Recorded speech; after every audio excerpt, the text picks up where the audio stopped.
اچھا، اب یہ جو ملحد اور دہری ہے، کیونکہ ظاہر ایک ایشو یہ آ رہا ہے کہ کہا جاتا ہے کہ ہماری جو نسل ہے وہ اس طرف جا رہی ہے.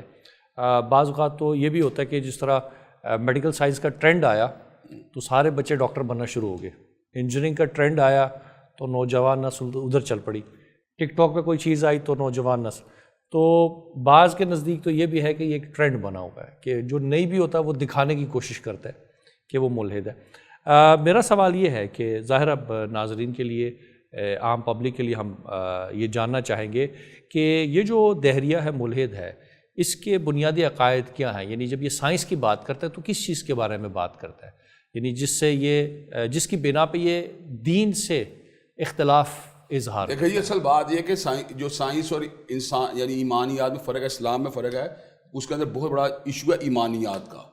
جبکہ سائنس کے اندر عام چیزیں جو ہوتی ہیں آبزرویشن کے ذریعے، ایکسپیریمنٹیشن کے ذریعے، یا آپ کی جو ہے نا پریکٹیکل کرنے کے بعد جو پروو ہوتی ہے، اب ان کو اڈاپٹ کرتے ہیں. جبکہ انسانی زندگی میں جب آپ مذہب کا عمل دخل تسلیم کرتے ہیں تو آپ کو کئی چیزوں کا ایمانیات سے متعلق ہو جاتے ہیں، اور ان کی کئی مرتبہ ریشنل توجیہ تو موجود ہوتی ہے، ریشنل توجیہ تو اپنی جگہ موجود ہوتی ہے، لیکن اس کے باوجود ان کو ویزیبلی آبزرو کرنا جو ہے نا ممکن نہیں ہوتا. مثال ذات باری تعالیٰ کے بارے میں ہم ریشنلائز تو کر سکتے ہیں کہ اللہ تبارک و تعالیٰ کی ذات جو ہے موجود ہے، اس لیے کہ تمام کی تمام مخلوقات جتنی بھی پیدا ہوئی ہیں ان کو بنانے والی کوئی نہ کوئی ذات تو ہوگی جو انٹیلیجنٹ ساری کی ساری چیزوں کو چلا رہی ہے. لیکن اس کے باوجود ذات باری تعالیٰ خود جو ان سین ہے، تو جو ان سین چیز ہوتی ہے اس کو کئی مرتبہ سائنس کے اندر جب بندہ وہ کہتا ہے نا کسی بھی چیز کے اندر جب آپ اوبسیشن ہو جاتا ہے، جب کسی بندے کو جب آپ کے اندر اوبسیشن پیدا ہوتا ہے تو آپ کے اندر اس طرح کی فیلنگ جنریٹ ہوتی ہے کہ جو چیز نظر نہیں آ رہی، حالانکہ سائنس کے کئی مظاہرات ہیں جو نظر نہ آنے کے باوجود بھی جو ہے نا ان کو قبول کیا جاتا ہے. اب ایکس رے جو ہے وہ نظر تو نہیں آ رہا ہوتا لیکن اسے قبول کیا جاتا ہے، یا انفرا ریڈ کو بھی قبول کیا جاتا ہے، یا الٹرا وائلٹ کو بھی قبول کیا جاتا ہے.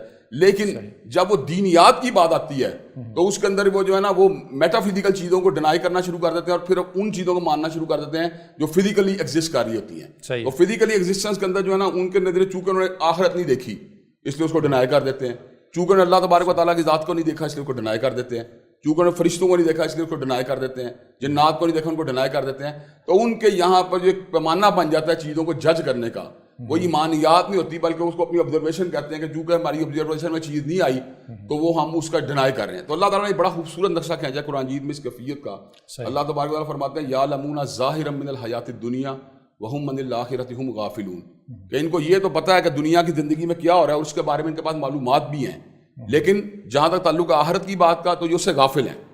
اس کے اندر اللہ تبارک و تعالیٰ نے کچھ ایسے کنسیپٹس بھی بتائے ہیں قرآن مجید میں بات دہریوں کے کہ جو واضح طور پہ اس چیز کا ڈینائی کرتے تھے کہ ہم جو ہے نا مرنے کے بعد زندہ نہیں ہوں گے.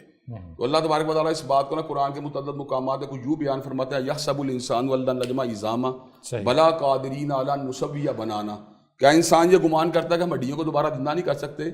ہم تو انگلیوں کے اوپر جو فنگر پرنٹ یا پور ہیں ان کو بھی دوبارہ پیدا کرنے کے اوپر قادر ہیں. بالکل صحیح. اچھا، اللہ تبارک و تعالیٰ یہ بھی کہتے ہیں کہ انسان جو ہے نا چلتے چلتے اس اسٹیج کے اوپر بھی آیا تھا من یحیی العظام وہی رمیم، کہ ہڈیوں کو کون زندہ کرے گا، وہ بسیدہ ہو جائیں گی. تو اللہ تعالیٰ فرماتے ہیں کل یحیی الذی انشأ اول مرۃ وہو بکل خلق علیم، تو ان کو وہ زندہ کرے گا جسے ان کو پہلی مرتبہ بنایا تھا.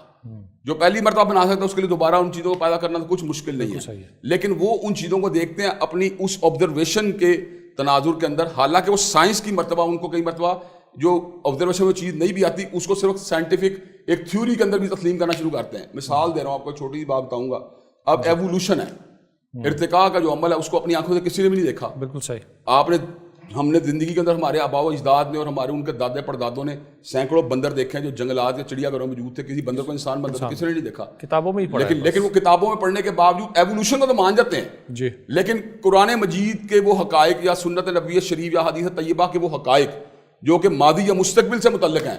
ان کو وہ جب بغیر دیکھے ماننے کے اوپر تیار نہیں ہے. یعنی سائنسدان اگر کوئی ایسی بات کہے جس کو انہوں نے آبزرو نہ بھی کیا ہو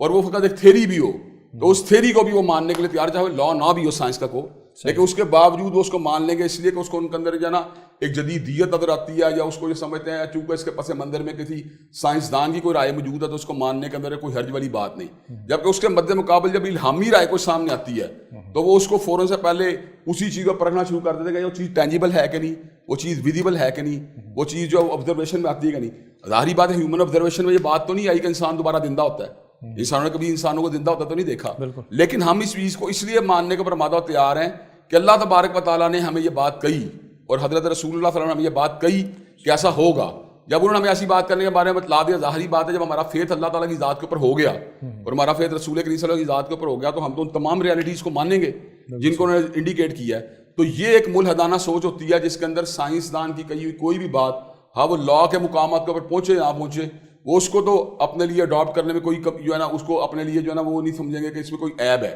لیکن جب دین کی کوئی بات آئے گی تو اس کے اس موقع کے اوپر وہ جو ہے نا ویزیبل چیزوں کی بات کریں گے، ٹینجیبل چیزوں کی بات کریں گے اور اس کے اندر جو ہے نا آبزرویشن کی بات کریں گے. حالانکہ آپ کو ذات باری تعالیٰ کے دلائل مل جانے کے بعد اور انبیاء علیہ السلام کی رسالت کو پرکھنے کی جو کسوٹی آپ کے پاس موجود ہے، اس کٹوٹی کے بعد جب آپ حضرت رسول اللہ صلی اللہ علیہ وسلم دیگر انبیاء علیہ السلام کی رسالت اور ان کی نبوت کو تسلیم کر لیتے ہیں تو پھر اس سورس سے آنے والی ہر انفارمیشن ہمارے لیے قطعیت کا درجہ رکھتی ہے. ہم نے جب اللہ وحدہ لا شریک کی ذات کو مان لیا اور نبی کریم صلی اللہ علیہ وسلم نے ذات بالا صفات کو مان لیا تو اس کے بعد وہ جو کچھ بھی کہیں گے وہ ہمارے لیے ایک ٹروتھ کی حیثیت رکھتی ہے اگر اس کی سند اور پڑتال کے بعد جو ہمارے پاس جو ڈاکومنٹ آ رہا ہے یا جو متن آ رہا ہے وہ درست ہو. تو قرآن جیت کے بارے میں چونکہ ہمارا اس بارے میں کنسنسس ہے پوری امت کا کہ اس کے بارے میں کسی سند کی پڑتال کی ضرورت نہیں ہے، تو بالکل حقیقت کے میں ہمارے پاس موجود ہے. احادیث طیبہ کے اندر متون کے حوالے سے ہمارے پاس اسناد کی پڑتال کا باقاعدہ ایک فن اور علم موجود ہے جس کو علم الرجال کہتے ہیں. تو اس علم الرجال کی کسوٹی کو پرکھنے کے بعد جب یہ بات ثابت ہو جاتی ہے کہ یہ رسول کریم کا فرمان صحیح ہے تو اس سے حاصل ہونے والی انفارمیشن بھی ہمارے لیے جو ہے نا بالکل قطعیت کا درجہ رکھتی ہے. تو ہم یہ بات سمجھتے ہیں کہ ہمیں جو انفارمیشن وہاں سے حاصل ہوئی ہے وہ ہماری اپروچ ان کو چیزوں کو جج کرنے کی اور ہے کیونکہ ہم بلیور ہیں اور اس کے مد مقابل ایک بندہ جو ہے جو دہری ہے وہ ان چیزوں کو کسی اور طرح دیکھتا ہے. اس کا مطلب یہ ہے کہ نیچر کے بارے میں یا کائنات کے بارے میں اس کا تصورات جو ہیں وہ فقط ایک لمیٹڈ یا اپنے دماغی جو اس کے تخیلات ان کے گرد گھومتے ہیں، جبکہ ہمارے تصورات صرف اپنے دماغ کے گرد ہی گھومتے ہیں بلکہ ہمارے پاس ایک اور سورس موجود ہے اور وہ سورس وہی کا سورس ہے جس کے اوپر ہمارا یقین. ہم یہ بات سمجھتے ہیں کہ ہمارے کانشیسنیس اور ہماری عقل کو جس چیز نے جلا دی ہے وہ علم وحی ہے. جب وحی کے ذریعے ہمیں کوئی چیز حاصل ہوتی ہے تو ہمارا اس کا پورا یقین ہوتا ہے کہ اس میں کوئی شک اور ابہام والی بات موجود نہیں. یہ وہ مرکزی فرق ہے جو ایک دہریے کی سوچ میں بلیور کی سوچ میں. صحیح ہے. اچھا اب آپ نے ماشاءاللہ سائنٹیفک ٹرمنالوجیز بھی کافی استعمال کی اور آپ کے بارے میں ہی ہم نے سنا ہے آج کل کہ کہا جاتا ہے کہ جی آپ جو ہیں وہ سائنس کے خلاف ہیں. تو کیا ماجرا ہے یہ؟ اصل میں سائنس کی مخالفت تو آپ کو سوچیں کوئی بندہ بھی ایسا جو دین و دنیا دونوں کا طالب علم وہ سائنس کی مخالفت نہیں کر سکتا. نہ ہی نبی کریم صلی اللہ علیہ وسلم نے کسی وقت جو ہے انوویشن کی یا ڈیولپمنٹ کی سائنٹیفک اعتبار سے مخالفت کی ہے. جو بھی اس دور میں اویلیبل سورسز موجود تھے آپ نے ان کو جو ہے نا استعمال بھی کیا ہے اور اپنی امت کو اس حوالے سے آپ نے پابند بھی نہیں کیا. تو میں یہ بات سمجھتا ہوں سائنٹیفک ڈیولپمنٹ میں کوئی حرج نہیں، لیکن جب کوئی سائنسدان اپنے ڈومین سے باہر نکل کر مذہب کے بارے میں اپنی رائے دے گا تو پھر اس وقت ہم اس سے کرٹیسائز کرنے کا حق ہمارے پاس خود بخود جو ہے نا ٹرانسفر ہو جاتا ہے. صحیح. اگر وہ سائنسدان فقط سائنس کی بات کرے تو پھر ہم سائنٹیفک پیرامیٹر یا سائنٹیفک ڈومین کے اندر اس کی مخالفت کر سکتے ہیں کہ یار اس کی تھیری جو ہے نا اس سے دوسری تھیری جو ہے نا بہتر ہو سکتی ہے، اس کے دلائل ہم دے کے جو ہے نا اس کو کاؤنٹر کرنے کی کوشش کریں گے. لیکن اگر وہ سائنسدان اپنے ڈومین سے باہر نکلتا ہے اور اپنے ڈومین سے باہر نکل کر مذہب کے بارے میں اپنی رائے دینا شروع کر دیتا ہے، ذات باری تعالیٰ کے تصرفات کے بارے میں اپنی رائے دیتا ہے یا ملائکہ کے بارے میں اپنی رائے دیتا ہے یا عقیدت میں نبوت کے بارے میں اپنی رائے دیتا ہے یا اس طرح کی کوئی رائے دیتا ہے جس سے یہ محسوس ہوتا ہے کہ جو حقائق جو ریالٹیز کتاب و سنت میں موجود ہیں وہ ان کو ڈینائی کرنے کی کوشش کرتا ہے، تو پھر اس کا سائنسدان ہونا